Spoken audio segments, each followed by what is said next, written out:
everybody, and welcome to TLC Live as every Wednesday at 11 in the morning. I'm Andrea Gomez, and today I don't have Orlando Sanchez next to me. I have Orlando Sanchez in Montana, but next to me is my dear friend Cindy Garza, a friend from 20 plus years from back in the time in the news. Cindy, how are you? Good Right. morning. I'm great. How are you this morning? Good, good, good. Cindy Garza is a former reporter of KPRC Channel 2 and now is doing things with us sometimes in Yes. Texas Latino Conservatives. And today she's joined us, and you are sitting in Orlando's seat. I I know. don't know Big if shoes to that fill. I know. I know, but he's being a cowboy right now in Montana.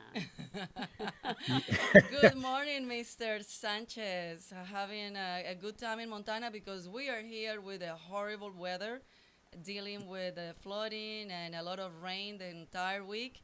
And I think you're having better time over there. Yeah, it looks great over there. Well, it just warmed up to 50 degrees, and I've been here since Saturday, and it's been sunshine and clear skies. However, you'll be happy to know that there's snow in the forecast Friday night and Saturday morning. Wow. All right, so you're gonna be there for 2 weeks, I guess. So I'm gonna be in the studio with Cindy, I guess. So and We'll just today, Yeah, you Yeah, guys are gonna exactly. you're We're gonna we're miss me. flooding over here in Houston, by the way. I'm really jealous right now. Well, yeah, well, it is what it is. Y'all I can come know. out here. There's plenty of mountains. Yeah, we definitely. will very soon gonna Very soon. join you over there and have a little barbecue. Is that what they do in Montana? I've never been Orlando, but you've been inviting me for quite a long time. I need to take you up on it. Yeah, it's more like trout fishing, so we grill fish out here. Okay. Okay, great. I can handle that. So, end of the school year is around the corner. This school year, it's been a very, very challenging time for the kids, for the teachers, for the parents, for everybody, for us, Yeah, dealing with it's been a crazy. pandemic, online kids, staying at home, and a lot of changes that we never faced before. And that's Right. why today topic is education, and we're gonna introduce our dear guest. His name is Dr. Bobby Lopez. He is the CEO of Bob Hope School over there in Port Arthur, and he was with Orlando last week when Orlando went to. I guess it was last Wednesday that you went to Right. Port Arthur to give a speech over there. So welcome, Dr. Bobby Lopez. How are you, Dr. Lopez? You can hear us. You mute yourself. Unmute yourself. Dr. Lopez, you mute yourself. So you need to mute yourself for us to be able to hear you. Can you hear us? I think we lost him. Okay. Well, in Okay, the Orlando, meantime, tell us a let little me bit just of What is when that? you met Dr. Lopez last week. yeah, a couple of about 10 days ago, I was invited to speak to the Rotary Club out in the Port Arthur area, and Bobby was the one that invited me. I had not had a chance to meet him, but I found out that he runs several charter schools. He's the CEO of several charter schools called the Hope School, named after Bob Hope, and they're doing great work out there. And so I thought we would invite him and talk about the challenges that we face this year with respect to education and the challenges that we face in the future with public education. Not everybody's a fan of charter schools, and we'll have Dr. Lopez address this. One of the criticisms, of course, is that, for example, in urban areas like Houston, public education, there are some schools that are failing. Houston is under the watchful eye of the Texas Education Agency because HISD has been such a disaster, and there are 4 or 5 schools, maybe half a dozen schools in the Houston area, which have received failing grades over the last several years. And that's unfortunate for the taxpayers. It's unfortunate for the children. And it's certainly unfortunate for the future of the state of Texas because that's our workforce. So, one of the debates that's been raging for several decades is giving vouchers to parents, charter schools, creating competition, shutting down underperforming or failing schools. And these are all options that have been on the table for a long, long time. Now, charter schools, not everybody likes them. One of the criticisms is that charter schools get to pick the cream de la crop. In other words, they get to pick the best students with the most involved parents. and therefore they have great statistics. Their kids go off to college, they have high marks, they have very low dropout rates. But public schools don't get that choice. Public schools have to accept everyone: children with special needs, learning disabilities.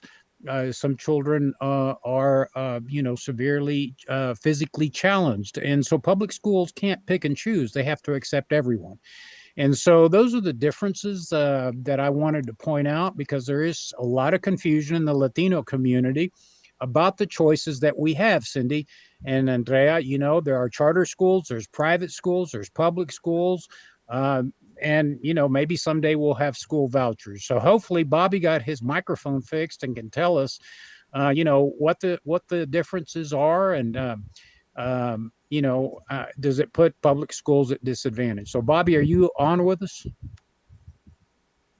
Dr. Lopez, can you hear us? No, you mute yourself, He's still Doctor. muted. You need to unmute Um, yourself. so anyway, So yeah, let's public. try to, if you hang up and connect again, Dr. Lopez, probably that will work. Um, so Cindy Garza, it's been you've been a I'm board member. Yes, I am a board member, a regional board member of KIP Academy, so I know exactly what you're talking about, Orlando. And I'm also on the College of Communications board at the University of Texas, a proud alum of that university. So I know about what we're talking about today in higher education and charter schools. I Because am Keep Academy is a charter Right, it school. is. And I agree with you. Some people are big fans of that, and some are not. As of right now, it's a tough one because I'm on that board, and I do see that majority of our students are minority. They are black and brown students. A lot of them do go on to Princeton, Harvard, University of Texas, A&M. I mean, they are well-rounded children. However, um, one of the things that we talked about, in fact, I was just in a board meeting with a lot of the students last a couple of weeks ago.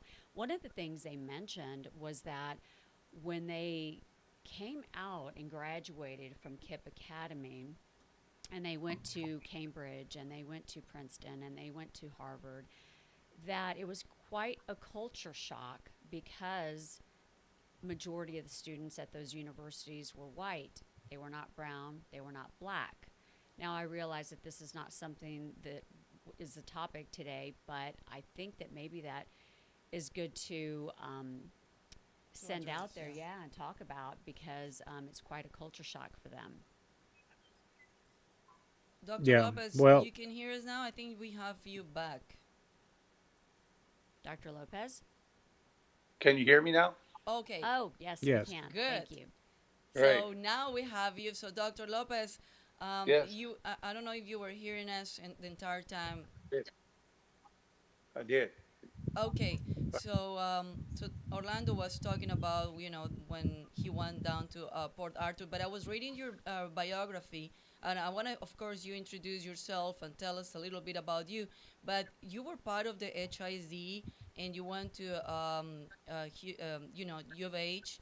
So tell us a little bit Hmm. about you and your background in education. Sure. I have been in education for over 30 years. Started in the Houston Independent School District and then went on to various different positions. Eventually, in the year 2000, I started at AMA there in Houston as a superintendent. And I was really intrigued by the concept of charter schools. I felt that, we make choices for everything. We make choices when we purchase houses, cars, clothing, everything. But really, we weren't giving kids a choice for their education. And, it's important to note, and as Cindy was saying, we are getting kids here in this community to be able to go on to be accepted to UT, A&M, all these large universities. We even got one, recently a student accepted into Stanford. So we feel we've kind of cracked the ceiling to get these kids to be able to make big major contributions. When you look at the population of kids in Texas, Texas right now has a population of 52.4% Hispanic kids in the public school system. 52.4%. So, what is the future of this great state that we all live in if we do not emphasize and get kids to be able to, get into great careers and, you know, be able to communicate, do something back in their communities? We have a great program here where we're now bringing in interns, college students that are currently attending a major university. This year we have Baylor, UT, U of H, Stephen F. Austin, Sam Houston State University, Emory University, all of those colleges represented, where they come back and they work during the summer. We pay them $15 an hour, and then they earn their money so that they can continue with their education. So we just need to replicate these type of programs. KIP has done a phenomenal job. We're trying to do the same thing and be able to educate kids and get them out there. I have a Dr. question Lopez, I for have you. a couple of questions for you. I don't know if you heard the first part of my comments, but you just talked Yeah. about um, one of the criticisms, of course, is that teachers, have to go through school. Many get their masters, some get their PhDs, as you have, and that they have a lot of training and education. One of the criticisms from the teachers' unions and the public schools is that these college kids don't know pedagogy. They don't study it. They may be a political science major, a geography major, or a mathematics major, but they don't know anything about education. How do you guys in charter schools answer that? That teachers are trained Yes. professionals in the field of education, and then these college kids come right out. You pay them $15 an hour. You undercut teacher salaries, which are already low to begin with. And then I have a follow-up question. A lot of Yes. questions. So let me just say, you know, Bob Hope School really does a great job at training. Because let me just tell you, at the elementary levels, both elementary schools that we have here, we do Montessori and dual language. You're not going to find colleges right now doing training on Montessori. So we have to take that on. We train the teachers, and we always tell. It's interesting. We always tell people we prefer someone that comes in to our school district without any experience because it's easier to train them that way than to have them say, "Well, this is the way we used to do it over here." And the other thing that we say is, "Look, if you have a failing school, maybe that's great. You can bring the ideas. But if you have a high flying school, high flying charter, that's what we consider ourselves. Then we want to train you so that you can be able to do what we're doing and continue that process. So we have an excellent program. So we do. Let me just say, to your point, at the elementary school, all our kids take Montessori, dual language, Mandarin Chinese, and they all play strings at first grade. They take violin. That's four different languages. And so, how do we continue with that and make an A in accountability? We just do a lot of emphasis. We put teachers first. I even, me as a superintendent, spent the last 8 weeks in tutoring kids in third grade. So I get all my administrators to tutor. So we do what we're saying we're going to do is to place the emphasis of education first. As a follow-up question, the other criticism I hear is that you guys get to pick your students. In other words, public schools have to take everybody. Is that true? And or do you guys accept everybody that presents themselves at the door? Yeah. Let me just say that I recently wrote an article for the newspaper here where it just ex- explains the process. In April, we have a lottery system where we place all the kids in the lottery system. We put them by grade level from 1 to 100 or whatever number of kids we have per grade level. And then as we have those vacancies, we take those kids in. Now, you take a school like ours, and I'm sure like KIP, that kids continue to stay in their grades, you're going to have a very small number of kids coming in grades other than pre-K and in our school in sixth grade. But there we take all kids. There's there that saying that they keep saying that we cream from the top is not true. Not true. I have a question. Do you think, Dr. Lopez, that students who are going to these charter schools are at a disadvantage because some say they're being coddled and that they are, we're basically telling them, in Spanish, we're teaching them in English. I mean, I know as a child, I didn't have that option, and my first language was Spanish at home. And luckily for me, I had four older sisters, so I learned to speak English through them. But when I went to school, I remember being in kindergarten, them taking me upstairs, and the teachers were so dumbfounded by my English and Spanish being so fluent. But I was sink or swim. I was thrown into a public school where a majority of the students I went to school with were white.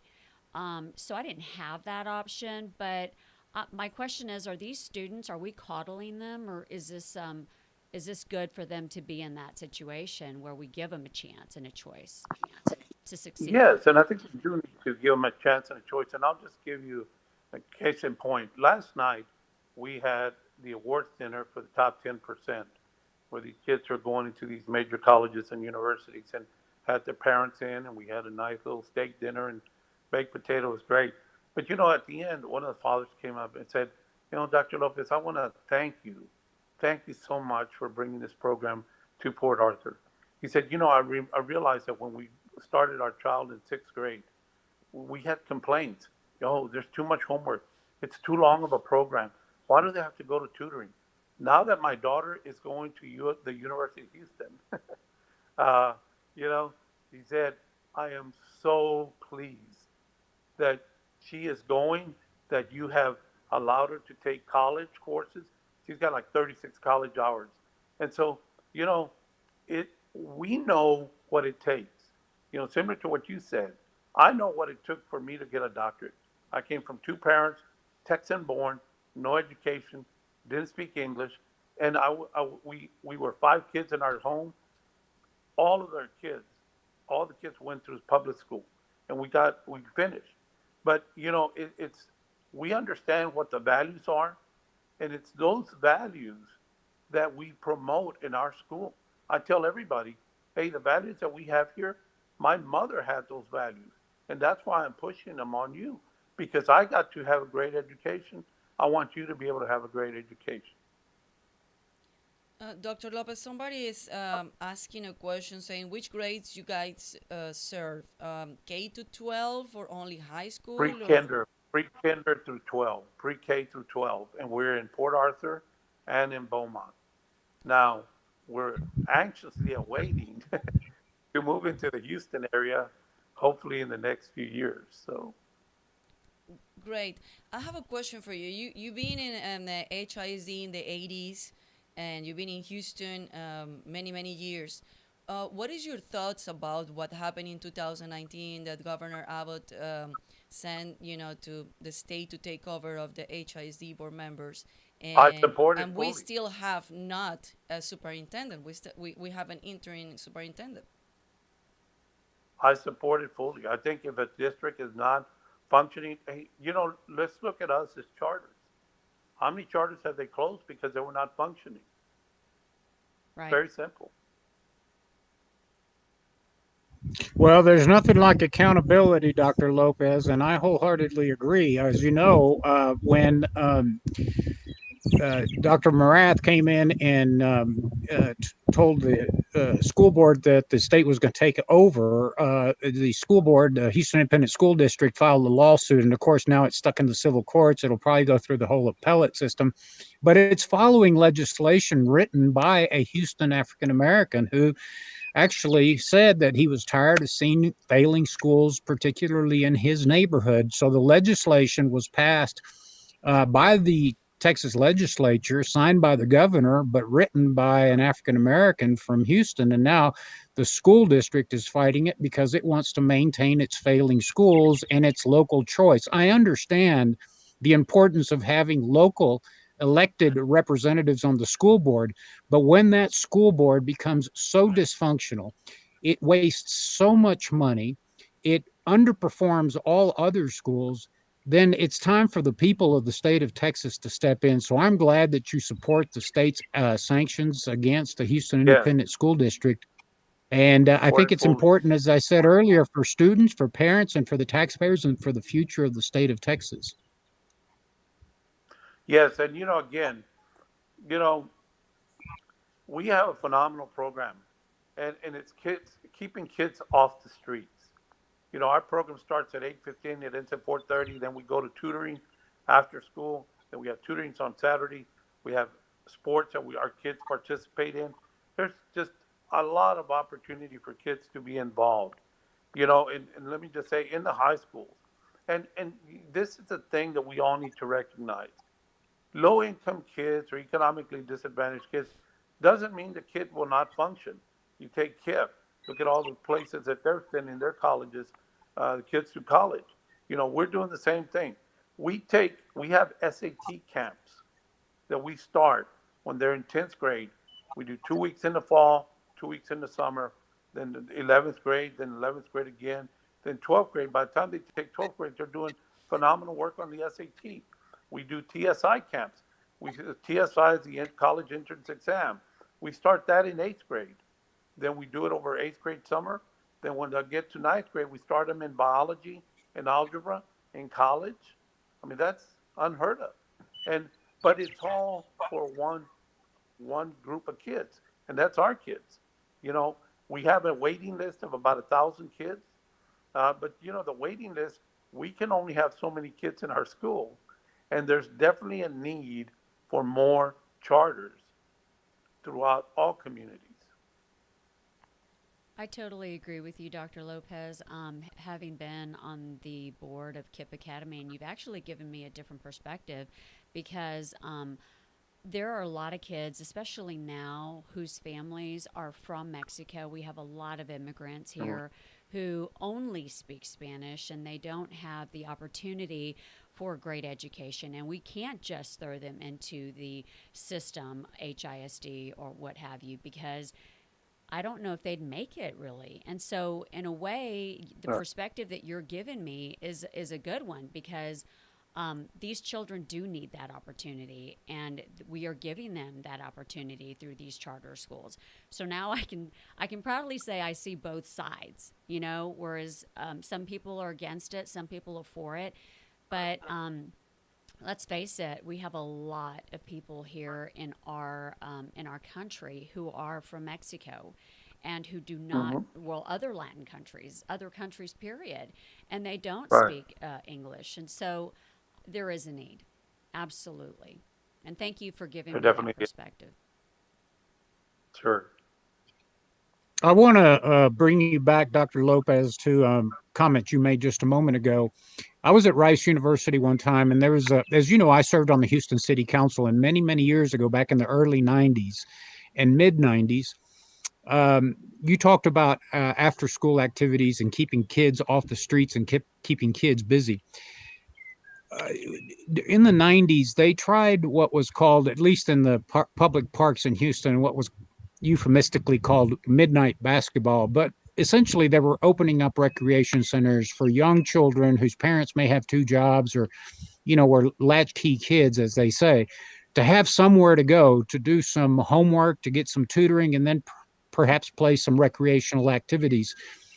A lot of times, unfortunately, conservatives are tagged with being anti midnight basketball or even something else you brought up, which is early childhood education.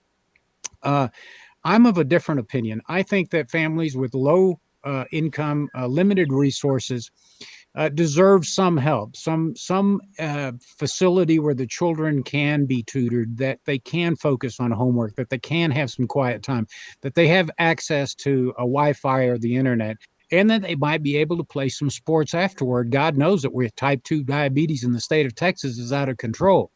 But Yeah. beyond that, I was at Rice University one time and I heard one of the professors over there talk about how low income children's vocabulary is more than 3 to 5,000 words deficient compared to families of higher income. In other words, parents who have a better education. The children of low income parents don't have the ability to hear their parents use an extensive vocabulary. And they talked about the importance of preschool education, pre K education, and it became quite controversial. Unfortunately, a lot of conservatives didn't want to invest in preschool education. How important do you believe pre K is for kids of low income parents? Let me just say, I recently was looking at a chart that came from TA, and it was showing kids that were below grade level in second grade. So it had a chart, right? They were maybe, let's say it's 100% of the kids that were behind grade level. By the time they got to fifth grade, only 4% of those kids were on grade level. That means that 96 kids were never going to be on grade level, you know? And so going back to your point, we need to make an investment in the education of these kids far before they get into juvenile justice or trouble. I served on the board of commission for juvenile justice here in Texas, and it was sad. The rise of kids that were going into the judicial system and getting in trouble with the courts were predominantly Hispanic. And so we need to invest correctly and smartly and invest in the education of young children. You know, we have a tendency to reflect a lot on one piece of data, and that's that a child's brain starts to close by the time he's in 5 years of age, by the time he's in kinder. And by the time, I mean by close, it means that you have a great opportunity. He's like a sponge to learn everything in the world. That's why we have the different languages, because we're trying to keep that window open while we continue the kid through the process of elementary school. And so if we could definitely invest in the young children. Right now, as of today, I'm looking at a grant that targets kids from the age of 7 weeks old to 3 years of age with books so that they can be able to read at home. This is the first time I've ever seen such a grant from TEA. But we need to invest smartly. Now, it's not, and I'm really worried about all the ESSER funding that's going to hit daycares, because I do not think it's going to be the smart thing to do. I think what they need to do is invest in schools that can open daycares, do know what they're doing. So it's just, you just have to be careful. I mean, I'm not for just throwing money out, especially my pocketbook. I don't want to send any more money. But the point is that it's okay if it's going to be spent wisely and invested in the young children in a fashion where we can see some difference. I agree. We have a question, Dr. Lopez, from a viewer. He's a Latin conservative, and he says, as a conservative, I am for more and better education for our children. I just ask for teaching, not indoctrination. He continues to say, how can Houston area professionals help? Can we help get the next charter schools? And let me follow that up, Dr. Lopez, because a lot of our viewers don't understand that there's a, you know, they're talking about the cancel culture. They're talking about rewriting history. They're talking about the 1619 Project. I'm a big fan of history. I'm no expert in history, but I like history. I like the facts. Those are important. I don't want them tainted by one side or another. That they talk about one ethnicity over another, one race over another, one nationality over another. I think the beautiful thing about the United States and this great country we live in is our ability to meld together people from every corner of the world.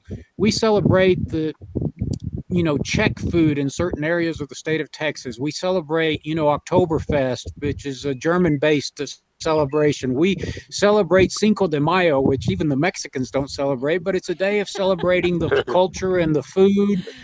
You know, we celebrate Fiestas Patrias of all the Latin American countries. We have the Italian festival in Houston. We have the Greek festival in Houston. And so, you know, I think that history ought to be taught, but the real history, not tainted. Is that a concern of yours? Right. Following up on the viewer's question and Cindy's comment. It is.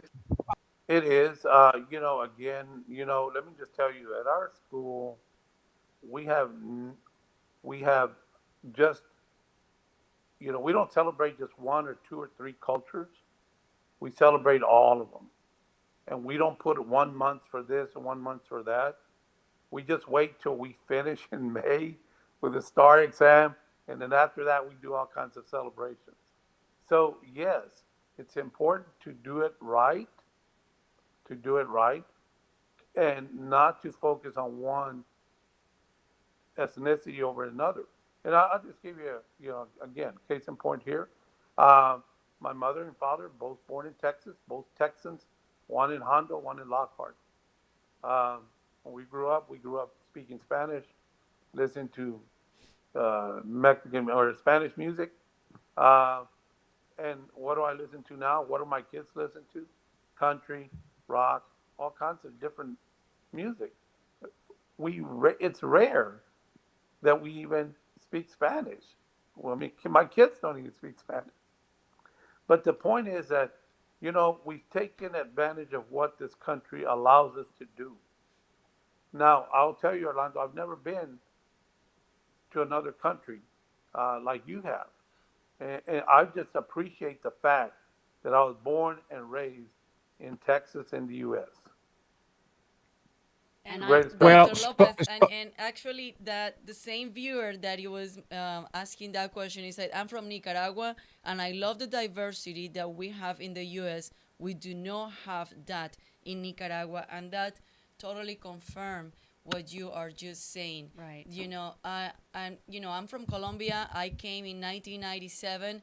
I've been in this country since then, and I cannot thank enough this country. I love this country as much as I love my country. I love the diversity. I love the opportunities that Yes. this country gave us. And I didn't went to school in this country, but my kids were born here. They're going to school here. They are in private school. They're not in a public school. And I see the big difference between the public and the private school. I went all my life to private school because that's how you do it in my country. We don't have the benefits and all of these beautiful things that this country give to everybody, because they open doors to everybody and they accept everybody from everywhere. They don't ask questions. They just give education to everybody. But definitely, it's many things that we need to do, not only in the government, but as parents and as a community, for the education in this country.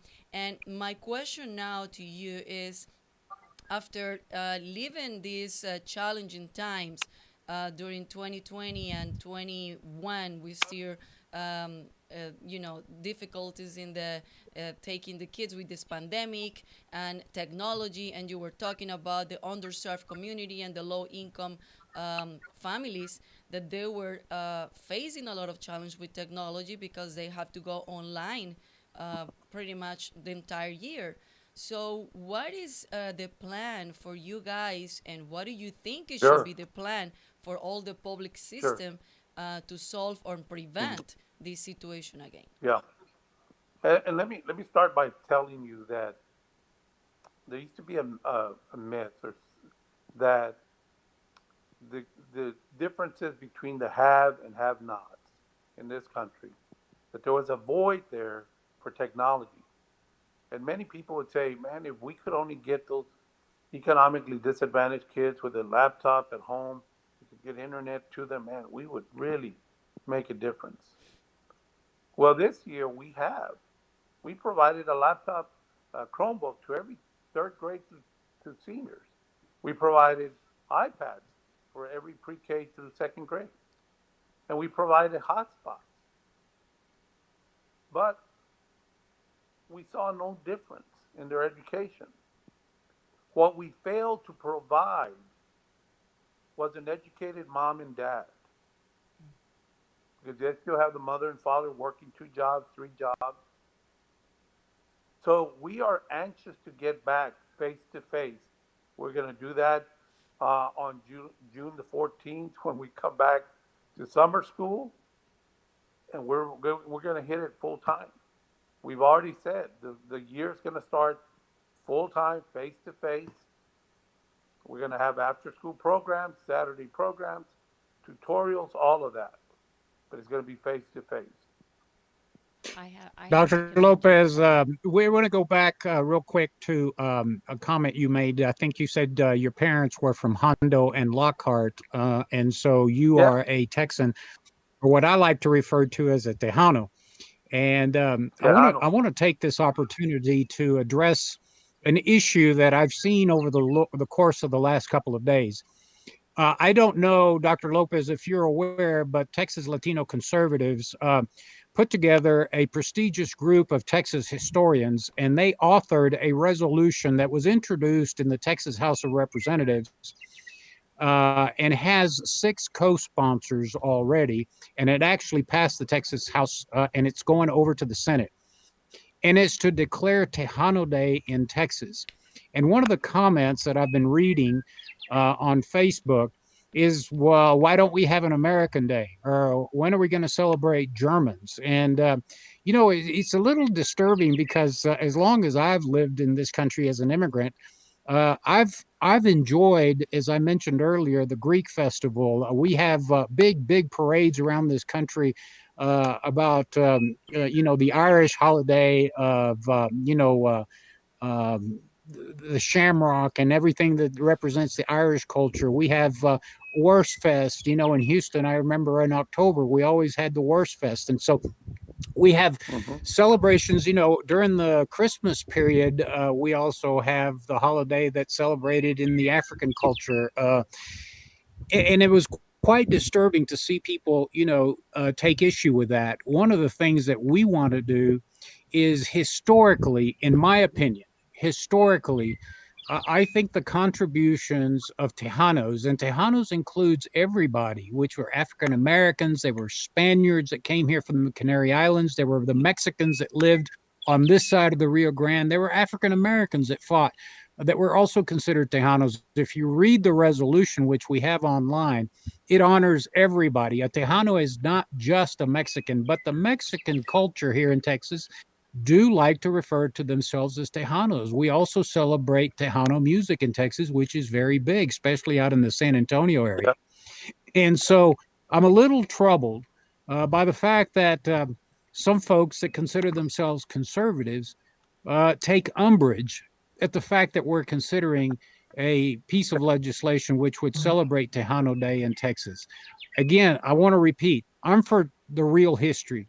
And I believe, as do many of our friends, that Tejanos played a key role in the independence and the celebration and the independence of Texas. Would you agree with that as a native I Tejano? would definitely, I would definitely agree with it. I would definitely agree.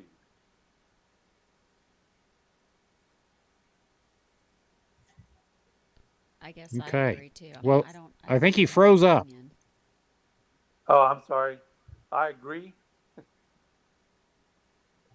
Okay, good. Well, we have your audio. We're just having a hard time with your. Yeah. There Yeah, you go. well, You're back. everybody Okay, from great. different parts, everybody from different parts. So, but no, um, well, Dr. Lopez, definitely you're doing a great job over there in Port Arthur, and now Beaumont that you were mentioned.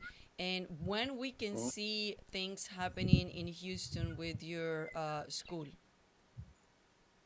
Well, again, it's all up to the state because I think we'll have a much greater opportunity to go into the district when there is a different board there, one that can see that uh, kids need to have options.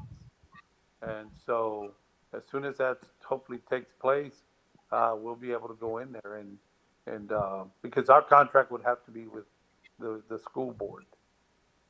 Dr. Lopez, real quick, because you've brought up an interesting point that I'm very interested in, and I really don't have any idea how it works. By statute, is there a limited number of charter schools that can be chartered, so to speak? In other words, can anyone just Yes, apply and open a charter school, or is there a limit to them? there is a limit, unfortunately. Um, and it's interesting that there probably, if you take all the failing schools, put all the children in one bucket, um, that's far more kids that are probably in the charter schools. So there definitely needs to be a push for more charters. Now, we as a school can open campuses, and that's okay. But if somebody else wanted to come in and open a new charter, there are very limited opportunities. Another thing Okay, that and speaking of that, real quick, Andrea, let me just jump in. Dr. Lopez, you've probably been following the legislature because you know they affect you and your charter schools. Can you just give us a few of the highlights and some of the challenges that are being faced by the legislature with respect to education? Sure. Well, the biggest one is the choice. I mean, where we have to, if you have a leased property, you're supposed to be paying taxes where the public school doesn't. So that is one of the things that we're trying to fight, and I think it's going well now. Um, we have been very fortunate. Let me just say, this legislative session has not been so much anti-charter as the previous ones. So right now we're lucky that we kind of just going through the legislature and it's moving well, but we don't see any really damaging effects other than that one. Okay, and one last question, and I'm going to let Andrea and Cindy jump in, but I'm just fascinated by this whole issue of public school choice, of charter schools. Yeah, Is HISD too big, in your opinion, Dr. Lopez, to be managed effectively? In other words, it's just a behemoth of an operation. Is it too big? Does it need to be yeah, broken up? And where is that legislation? I know that was brought up at the last legislative session. Remember, folks, the Texas legislature only meets every 2 years. So if something can't be done that needs to be done, we have to wait another 2 years. And now it's been 4 years since we've been debating whether or not we should break up HISD. It's obviously not going to get done this year, so we're going to have to wait for the next legislative session, which means now it's been 6 years since the debate started. But in your opinion, Dr. Lopez, is the school district too big in Houston to operate efficiently? you know, uh, I think it definitely is. You take a school district like San Antonio and you look at those surrounding districts, they have a lot of smaller districts in the area.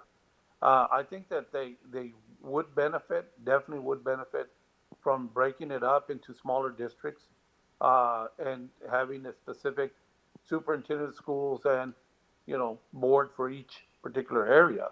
I can see definitely maybe 7 districts coming out of there. So I think so. How long does that take? Obviously, if the legislature only meets every 2 years, and the only disadvantage are the children. Yes, yes. So, and again, this I guess is another topic for another session. Yeah. But it's all about leadership. You know, and let me just give you one last case in point here. I think it really cements everything that we've been talking about, and that's I had someone about a year and a half ago. No, actually, I was last legislative session. We were in Austin and we were meeting with someone, and he said, "Hey, I know why charters are so successful, and y'all need to get the message to the public schools." And we said, "Okay, tell us why." He says, "Because your boards are not elected." And I thought, I said, you know what? You're right. But how do I go to Port Arthur, back to Port their board at Port Arthur ISD or Beaumont that they should not have an elected board? You know, we have 12 members on our board, 12. That's seven. Most districts have seven. I think HISD, because of the numbers, has nine. But we have 12. Wow. In 11 years that I've been here, 11, we've never had any type of arguments or, you know, votes against or whatever. These guys are in it for the kids, and they know it. Well, you're in it to win it. And that's what it, Yeah, people who are on your board, just like the folks who are on a KIP Academy board, the same way. We're yes, all wanting to give these children, these students, a better opportunity. And you also had another great point that, during this pandemic, a lot of these students had to stay home and had to study from home. And perhaps they probably didn't learn anything. And that's because their parents do have 2 or 3 jobs and they probably never had an education. So we do need to get these kids back in school ASAP. Um, but to your point, I totally agree that the board needs to be people who want to be on the board, Correct. who No, can. no, no, no, like treating like a politics. Right. I mean, they're all, what they're doing is yeah, fighting over each other and trying to get in each other's way. And they need to stay out of each other's way and do what's right for those children. yes, And definitely. another point that it, and I always say, education comes from home. And you mentioned something earlier that you said we can provide technology, we can provide everything, but we cannot provide educated parents. And that's a big issue, especially in the underserved communities, in the Latino communities, in the low income Hmm. communities, that we have that problem. Not all the kids have the chance to have a mom and a dad that they graduated or they have a degree and they can dedicate time to them. Many of those parents, they don't even speak the language, they don't even speak English, they don't Right. understand what is going on at school. And the school, I know they're trying to have bilingual people to explain to them what is going on, to have a parent meetings and things like that. But it's so much that the both parts can do. And I think that's a Yes. big challenge that not only the kids are facing being a kids or a son or a daughter from these parents, but also the school and the teachers and you guys in the administration. Yes. So one of the things that I go back many years ago, I wrote an article um, that I felt that in low economically disadvantaged areas, that we as a school, now we have choices.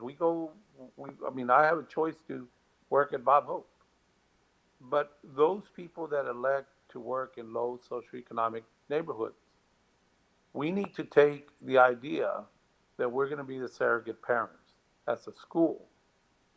Now, again, the investment that I feel, I mean, right now it's beautiful because we've seen so many college graduates. We had one from Lamar this past week that she's doing phenomenal, got it in economics and finance, even and through my assistance was able to get a internship at one of the local banks here. But the point is that, you know, if people see it as an investment in the future of tomorrow, then that is phenomenal. This young lady, again, poor parents, but now she's going to be able to help the parents, help herself, and she's got three more kids coming behind her, three more siblings. So all of those are seeing what we have done here at our school to be able to push her through, to graduate her, to help her. That she's done phenomenal. She graduated in 3 years instead of four because of the college that she earned while she was at our school. So that investment is going to go farther than any other investment anybody else can make. Hey, Totally Dr. agree. Lopez, real quick question because it raises my curiosity. I know that Cindy and Andrea are too young to remember who Bob Hope was, but why Bob Hope? Why is the charter I school know named Bob Bob Hope? Hope. Yeah. So our Hewin, we started. You know, our charter holder is the Hewin Center. The Hewin Center used to be a program for physically challenged kids. This was many years ago before special education laws required schools to serve those kids. So We had a center here. Bob Hope was working for Texaco, where he was a spokesman for Texaco. He happened to be in the area. Someone told him, or I believe he saw one of the children speaking at an event, asking again for donations. He came to the center, and from then he said, "Hey, I want to do whatever I need to do to be able to help y'all." He would have golf tournaments, and he would have come up here and speak to different groups, and so it was all about fundraising. And so then we kept the name, and then when we started the charter school, we just named it as Bob Hope. That's an excellent story. Well, thank you for sharing it. And Dr. Lopez, first of all, I want to say it was an honor to meet you. I am so proud of you as a Tejano, as a native Texan, as the University of Houston, Cindy, a University of Houston graduate. But you've done tremendous things. You've helped that Port Arthur community in so many ways. I bet so many kids are just thankful for you, for your board, for your educators. Y'all are doing a Yeah, phenomenal job. And unfortunately, for the failing schools in Houston that continue to fail because our school board wants to continue that failing policy, Fort Arthur's a little far away, but hopefully you'll be able to move some of your charters into the Houston area and afford these children and yes, their parents, and certainly the taxpayers of Texas, the opportunity to continue educating the droves of wonderful kids that you've been educating over the years. I say to people all the time, you're never going to become a millionaire as an educator, but it's probably one of the most rewarding occupations that I can think of. yeah, I think that everybody can look back and thank that second grade school teacher or that fourth grade school teacher that helped us with some complicated division problems, or that 10th and 11th grade teacher that helped us once and for all understand calculus, or the teacher that spent the extra time when they should have been home at dinner with their family, helping you prepare for the SAT or the ACT or writing your college essay for admission. It's a humbling, wonderful uh, job and a devotion that you guys are involved in. So, Dr. Lopez, I know you're busy. Thank you for taking time out to be with us today. It's really been enlightening for people to understand a little bit about charter schools and the difference between public schools, charter schools, private schools. We hope to have you back, and certainly, if you do get your charters in Houston, let us know. We'll have you on to celebrate. So I'm a little right. long-winded, but I'm going to toss it back to the two lovely damas, young ladies in the studio. Well, thank you, Orlando, and thank you, Dr. Lopez. Sounds like, it looks like Montana is a beautiful time of year right now, so have fun without us there. And Dr. Lopez, it's been great hearing from you, and I concur with Orlando. You're doing a great job for your students and your community. I welcome your charter in Houston, as I do believe that there is a huge need for that. And Andrea, what do you think about all of this? And if you need a future board member for the Sure. for For the Bob charter Hope. for Bob Hope, Yeah, consider Cindy that she already have experience on yeah. that. So let me Thank just you. add before I leave, I really appreciate all the work y'all do throughout the state. I think that there's, as Tejanos and as Hispanics, we need to continue to push for more conservative, leaders, and we definitely have them. Uh, Again, the young lady I was just telling you about that graduated from Lamar, she was telling me, "Hey, I seem to be thinking your way," and I said, "What's that way?" She said, "That conservative way." I said, "Well, it's just about doing the right things. I'm a Catholic, a strong Catholic, and I just think that there's certain things that we need in this country, and we need to push for those. So thank Definitely, you. Couldn't agree more, absolutely. Dr. Lopez. That's why I salute you and the work that you've been doing, because you have been truly educating children and not indoctrinating. And that's my biggest pet peeve, is that Yeah, our education system has become an indoctrination to the detriment of our country. And while I do like celebrating different cultures and real history, and that's why we're so involved with creating Tejano Day in Texas, honoring the real history of the state of Texas, I do not want indoctrination of our children. And so I thank you for your comments about our PAC and our limited liability corporation, which is a 501c4. We don't get involved in politics, but we certainly want to make sure that Texans and vote their values, especially the Hispanic community, because for what we've been seeing here in the state of Texas is not a good trend for us. We have a lot of faux Latinos like Francis Robert O'Rourke, who is, sharing some pretty bad ideas among our young children. And so that's why we're here, is to tell the truth and to educate them, and simply to ask them to vote their values when they reach 18. And to the extent that you're educating and not indoctrinating, we honor you and we salute you. Concur. Thank you, Thank you. Dr. Muchas Lopez. gracias, Doctor López. Nos vemos pronto. Bye. Bye-bye. Bye Bye. bye. Well, Orlando, great show from that view. It looks like you have a green screen and you just put it in a paradise behind, but I know it's real. Well, interesting story. So that peak right over my shoulder is called Emigrant Peak. In 1965, a bomber crew from Dyess Air Force Base in Texas was on a mission, and somehow or another, I guess they must have lost track of altitude or they had some malfunction. But anyway, the plane wreck is still up there. It's never come down. And so last year they built a memorial to the crew. I think it was a crew of four. And so it, as a former Air Force member, that peak, Emigrant Peak, holds some sentimental value for me. But anyway, it is a beautiful day out here. Certainly, if you're ever up in this neck of the woods, come by and see us. As I tell everybody, Cindy and Andrea, mi casa es tu casa. So whenever you guys want to come up, we'd love to have you up. I know, tenemos que ir. Yes. And before we leave, Orlando, also Governor Greg Abbott announced 20 hours ago that mask is mandatory. No mask mandatory. Yeah, no no mask masks. mandatory at public schools. And the public schools has till June 4 to just, take over that. That's it. No more mask. And as Dr. Lopez was saying, we need to bring the kids to the school. We need to teach them at school, because definitely it's proved that, online can have certain advantage, but they need to be at school.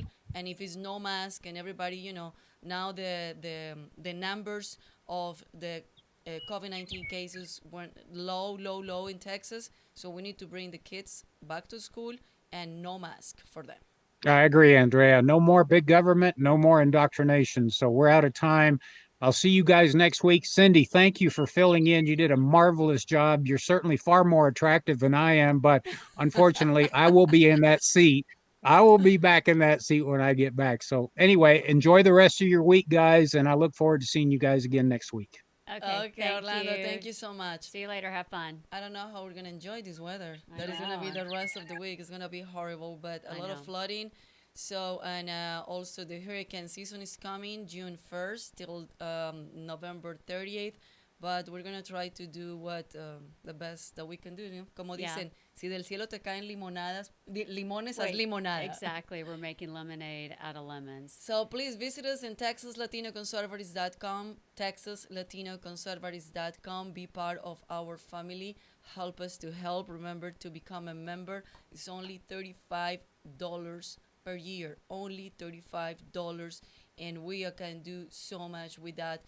With your contribution, support us. If you can no make us a financial contribution, just become a volunteer. Help us. Just follow us on Facebook. Follow us on Instagram. Just like us and also share this live that we do every Wednesday, TLC live. But help us to grow this community and for sure to conserve our conservative values here in Texas. Cindy, thank you so much. Gracias, you. amiga, de verdad. Igualmente, As gracias. Orlando said, hiciste un trabajo increíble. Así como que no pasaron los años de cuando estabas en televisión ahora. No, Like it didn't, there's nothing happened. Like no, es porque tengo mi amiga aquí. we did a great team. Yeah, Well, we've thank known you each so other much. for a very long time, so it makes it easy. We're back on the streets again. Yeah, hopefully you can be here with us more often. Right. And thank you so much, everybody, for joining us today. And stay tuned next Wednesday, TLC Live, as always, en TexasLatinoConservatives.com. Nos vemos pronto. Chao, chao. Gracias.